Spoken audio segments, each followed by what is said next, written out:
ஒளியில்லா உலகத்தில் இசையாக நீயே மாறி காற்றில் வீசினாய், காதில் பேசினாய்.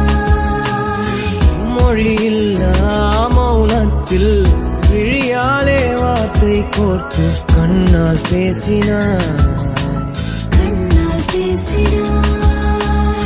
100 ஆண்டு உன்